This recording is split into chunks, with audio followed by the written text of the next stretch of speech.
Hello friends, मैं एक बार फिर से उपस्थित हूँ कहानी मुझे तुमसे प्यार है का अगला भाग लेकर। इसके पहले भी 24 भाग अपलोड हो चुके हैं।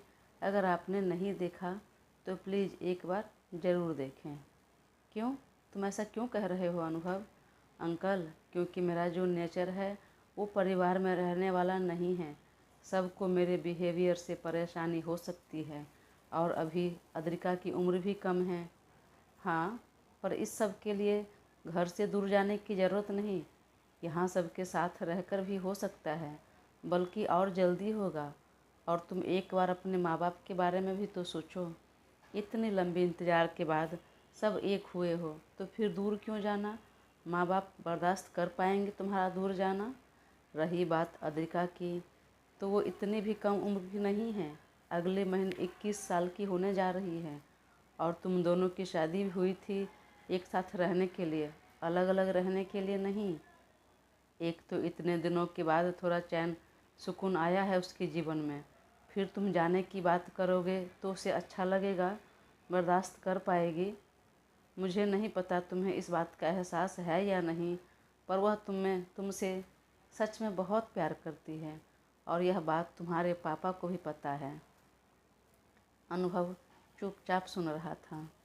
एक बात और, शायद तुम्हें नहीं पता हो, जब अद्रिका छोटी थी तो एक बार वह बहुत बीमार हो गई थी और इस वजह से वह बहुत रो रही थी। राजा ने उसे अच्छे से अच्छे डॉक्टर को दिखा दिया। बच्चों की तबीयत ठीक भी हो गई, पर फिर भी वह बहुत रोती रहती थी। राजा समझ नहीं पा रहा था वह क्यों रो रही है, कैसे उसे संभाला जाए, केयर किया जाए। और भला रोज़ खून खराबा करने वाला इंसान केयर करना कैसे जानेंगे, सेवा करना क्या होता है। तो राजा से न तो बच्ची की सेवा हो रही थी और ना ही उसकी तकलीफ़ बर्दाश्त हो रही थी। तब उन्होंने सविता भाभी को ही फ़ोन किया कि भाभी यह बहुत रो रही है और मैं समझ नहीं पा रहा हूँ। तो सविता भाभी ने कहा उसे यहाँ लेकर आ जाने के लिए। राजा जब लेकर आए तो सविता भाभी ने एक माँ की तरह अपना बच्चा समझकर उसकी देखभाल की और सच में अद्रिका कुछ दिनों में ठीक हो गई और खुश रहने लगी। शायद बच्ची को माँ की गोद, ममता और वात्सल्य की ज़रूरत थी। बेटी को खुश देखकर राजा को भी बहुत चैन और सुकून मिला। और एक शाम को जब यूं ही सब बैठे थे, हंसी मजाक कर रहे थे, तब राजा ने अनायास कह दिया, मुझे लगता है मेरी बेटी को यह घर और आपका साथ पसंद आ रहा है। लग रहा है तो फिर रहने दे इधर ही, सविता देखभाल करेगी। तो फिर ठीक है, अपने रिश्तों को ज़रा प्रमोट कर देते हैं। क्या बोल रहे हो भाई? मैं समझा नहीं। यही कि अपने रिश्ते को रिश्तेदारी में बदल लें। मतलब ये कि चलो हम दोनों समधी बन जाते हैं। राजा ने तब तो यह बात हंसते हंसते कही और देव बाबू ने भी मजाक में ही ले लिया, परंतु जब राजा का अंत निकट था तभी उसने देव को कहा था कि मेरी बेटी को ख्याल रखना और किसी योग्य हाथ में उसे सौंप देना। तभी तुम्हारे माँ बाप लेने गए और निर्णय ले लिया कि आगे चलकर अद्रिका को अपने घर की बहू बनाएंगे। इसलिए तो जब देव और हमारी मुलाकात हुई तो उसने सबसे पहले यही कहा कि किसी भी तरह अनुभव की शादी अद्रिका से ही करवा देना। और वह बच्ची भी बचपन से सबके प्यार दुलार और अपनेपन के लिए तरसती आई है।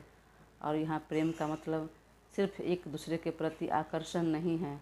अगर तुम चाहो तो यहाँ अद्रिका के पास रहकर भी तुम जो अपने आप में बदलाव करना चाहते हो कर सकते हो।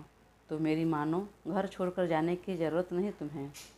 हाँ भाई, अंकल सही कह रहे हैं, अनुज और राजन दोनों ने कहा। यह मुझे भी लग रहा था, पर मैं जानता हूँ नहीं हो पाएगा। सब हो जाएगा। परिवार एक ऐसी जगह होती है जहाँ कुछ भी इम्पॉसिबल नहीं, कोई काम कुछ भी असंभव नहीं।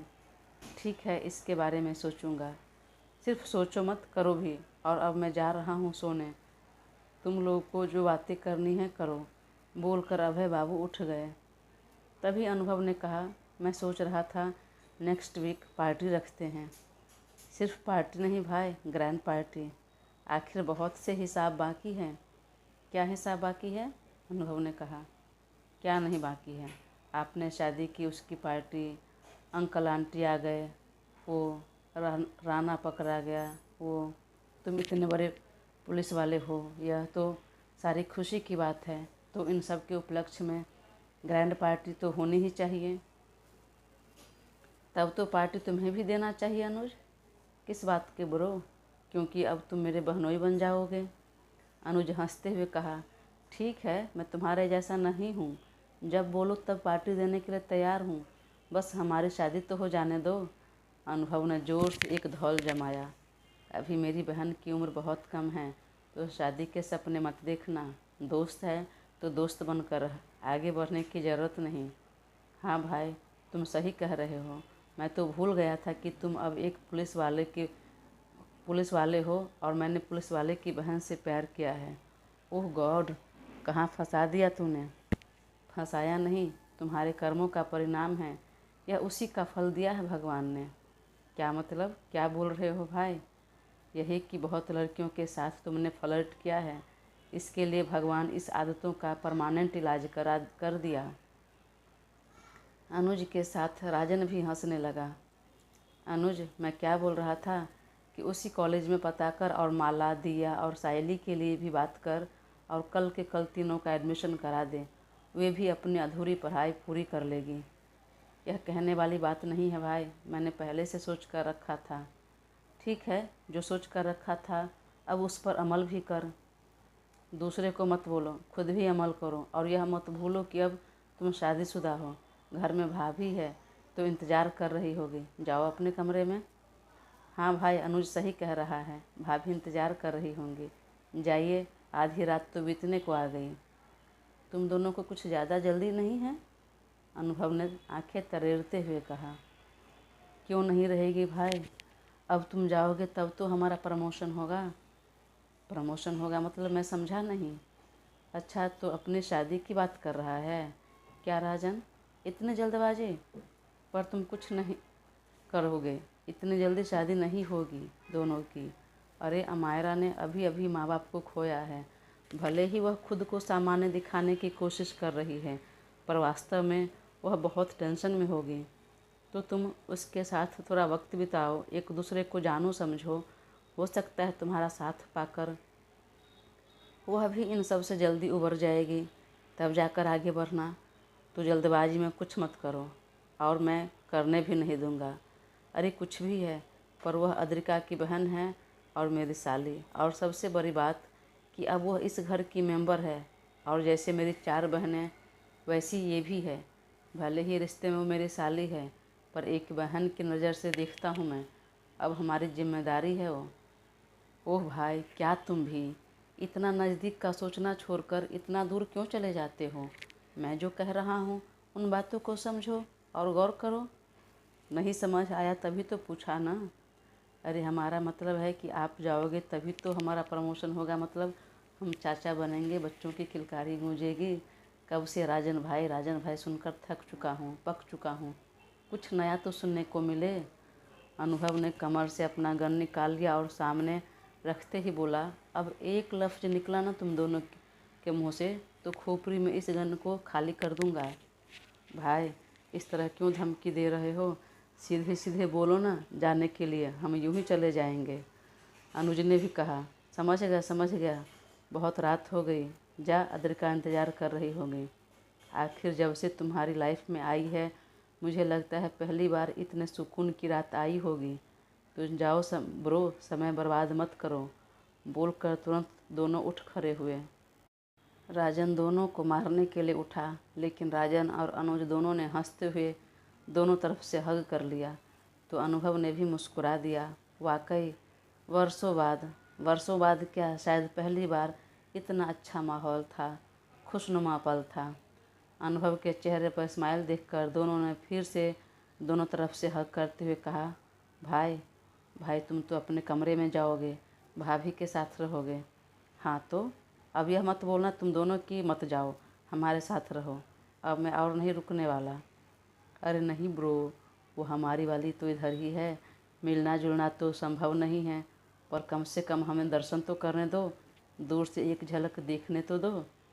देखो, इससे पहले कि मैं अपना जूता निकालूं, दोनों का दोनों भागो यहाँ से।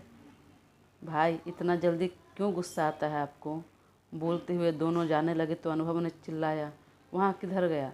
जाओ गेस्ट रूम में जाकर सो जाओ, अब सुबह चले जाना। Thank you bro. Thank you किस लिए? यहाँ रुकने के लिए कहा इसलिए? हाँ वही समझो। अरे नहीं ब्रो, इसलिए नहीं कि हम दोनों यहाँ रुकेंगे, इसलिए कि सुबह सुबह अपने अपने वाली का दर्शन भी हो जाएंगे ना। अरे सिर्फ दर्शन क्यों, हम बातचीत भी करके जाएंगे, उसके हाथों का चाय भी पी कर जाएंगे, अनुज ने कहा और हंसते हुए गेस्ट रूम के अंदर चला गया। इस दोनों का कुछ नहीं हो सकता बोलकर अनुभव भी उठकर मम्मी पापा के कमरे में आ गया। अब तक वह दोनों भी जगे हुए थे, अपना सुख दुख बांट रहे थे। अनुभव को देखकर दोनों एक साथ बोल पड़े, आओ ना बेटा, और अब तक सोए नहीं तुम? अनुभव कुछ नहीं बोला, चुपचाप माँ के पास जाकर बैठ गया और गोद में सर रखकर फूट फूट कर रो पड़ा। उसका रोना देखकर सविता जी और देव बाबू भी रोने लगे।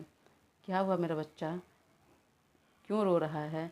भरोसा नहीं हो रहा था कि फिर कभी मुझे खुशी मिलेगी, आप दोनों मिलेंगे, आपका प्यार नसीब होगा। सविता जी ने अनुभव का सर सहलाते हुए कहा, अब मत रो बेटा, मैं आ गई और अब हम सब एक साथ हैं और हमेशा साथ रहेंगे। अब हमें कोई अलग नहीं कर सकता सिवाय मौत के। तो अब और पिछली बातों को याद कर दुखी मत हो, आंसू मत बहाओ। अनुभव आंसू गिराना तो बंद हो गया था, लेकिन अभी भी हिचकियाँ ले रहा था। माँ मुझे माफ़ कर दीजिए। क्यों माफ़ी मांग रहे हो और किस बात के लिए? मैंने कहा ना, जो गलतफहमी हुई थी वह उस समय की परिस्थिति की वजह से हुई थी। तुम्हारी जगह कोई और भी रहता तो उसे यह गलतफहमी अवश्य हो जाती, और इस बात के लिए मुझे कोई तकलीफ़ नहीं है। तुम भी अपने मन पर कोई बोझ नहीं रखो। हम सब एक हो गए, सारी बातें साफ हो गई, तब मन में पछतावा और ग्लानि रखकर कुछ नहीं होने वाला सिवाय और दुखी होने के। हाँ बेटा, ऊपर वाले बहुत बड़े हैं, किसी के साथ सिर्फ अन्याय नहीं करते, दुख नहीं देते। तो इन बातों को भूलकर नया जीवन शुरू करो। बहुत अच्छी जीवन संगिनी तुमने ढूंढी है। मैं नहीं पापा, आपने ढूंढा है, बोलकर अनुभव हौले से मुस्कुरा दिया। क्या तुम्हें सब पता चल गया? हाँ पापा, सब पता चल गया। अभी कुछ देर पहले अभय अंकल ने बताया। तो क्या कहना चाहते हो तुम? मेरी पसंद अच्छी नहीं, वो तुम्हें पसंद नहीं? डैड, आई लव हर, बहुत पसंद है मुझे वो। तो फिर उसके साथ अपने नए जीवन की शुरुआत करो। बहुत शुभकामनाएं तुम दोनों को हमारी तरफ से। पापा, मुझे आपसे कुछ और भी बात करनी थी। बेटा कल बात करते हैं ना, काफ़ी रात हो गई है। ठीक है, पर इतना सुन लीजिए, मैं एक पार्टी ऑर्गेनाइज करना चाह रहा था। इतनी बड़ी खुशी मिली है तो सेलिब्रेशन तो बनता है। ठीक है, तुम्हें जो सही लगे करो, लेकिन फ़िलहाल अपने कमरे में जाओ बेटा, काफ़ी रात हो गई है। मुझे भी लगता है तुम दोनों की शादी के बाद पहली बार इतना चैन और सुकून की रात आई होगी। जा बेटा, देर मत करो। और हाँ, मेरी बहू का ख्याल रखना। वह थोड़ी बातूनी है, पर दिल की बहुत साफ़ और भोली है। उसकी हरकतें बहुत प्यारी है, एकदम प्योर लड़की है वो। और हाँ, पार्टी के बाद तुम दोनों कहीं बाहर निकल जाओ। आप भी चले जाइए ना पापा। पहले तुम दोनों जाओ, मुझे यहाँ पर थोड़ा काम है। खनक तो कॉलेज आती ही है, इसी कॉलेज में इन तीनों बहनों का भी एडमिशन करवा देते हैं, फिर अपना कामकाज भी देखना है। उसकी चिंता मत कीजिए, सब हो चुका है। तीनों बहनों का एडमिशन के लिए मैंने अनुज को बोल दिया है, और अमायरा भी अगर अपनी पढ़ाई करना चाहे तो कर सकती है, अगर नहीं तो अभय अंकल का जो कंस्ट्रक्शन का काम है मुझे देखने के लिए बीच में बोले थे, वह अब आप ही संभालिए। और ऑफिस में कोई काम अमायरा को दे दीजिए, वह भी बिजी हो जाएगी तो सब कुछ जल्दी भूल जाएगी। और फिलहाल राजन शादी नहीं कर रहा है, दोनों एक दूसरे को समझेंगे, साथ में टाइम स्पेंड करेंगे, फिर करेंगे। ठीक है, इस बारे में हम बाद में डिस्कस करते हैं, तुम जाओ अभी बेटा। ठीक है पापा मम्मी, गुड नाइट, बोलकर अनुभव जब अपने कमरे में आया तो देखा अद्रिका अपने आदत अनुसार घुटने से ऊपर तक की लंबाई तक के नाइट ड्रेस पहने बेड पर आरा टेढ़ा सो रही थी। सारा ब्लैंकेट नीचे गिर चुका था, बस एक कोना पैरों के नीचे दबा था। यह लड़की कब बढ़ेगी समझ में नहीं आ रहा है। इसकी हाइट नहीं बढ़ी तो दिमाग भी नहीं बढ़ा। मन ही मन बोलते हुए वह बेड के पास आया और ब्लैंकेट उसे ओढ़ाने लगा। तभी उसकी नज़र अद्रिका पर ठिठक गई। गहरी नींद में सो रही वह बेहद प्यारी लग रही थी। गोरा रंग, ऊपर से गोल्डन कलर की डिम लाइट में वह बिल्कुल सुनहरे रंग की गुड़िया जैसी लग रही थी। सच में जब से यह मेरी लाइफ में आई है पहली बार ऐसी चैन और सुकून नसीब हुआ है। तभी तो इतनी गहरी नींद में सो रही है। मन ही मन बोलकर वह मुस्कुरा रहा था और उसके चेहरे पर आ रहे बालों को समेटते हुए अनायास ही झुककर उसके कपोल को चूम लिया। तभी नींद में अद्रिका हल्की सी कसमस आई। शायद उसे ठंड लगी तो अनुभव ने झट से उसे ब्लैंकेट से कवर कर दिया और वह भी अपना तकिया और ब्लैंकेट लेकर बेड पर आ गया। फिर उसे कुछ सूझा और उसने अपना ब्लैंकेट साइड में कर दिया और अद्रिका के बेहद पास जाकर उसी के ब्लैंकेट में वो भी सो गया। दोस्तों, कहानी का अंतिम भाग मैं बहुत जल्द अपलोड करूँगी। प्लीज़ तब तक अपना साथ बनाए रखें और चैनल को सब्सक्राइब कर मुझे ज़रूर सपोर्ट करें। धन्यवाद।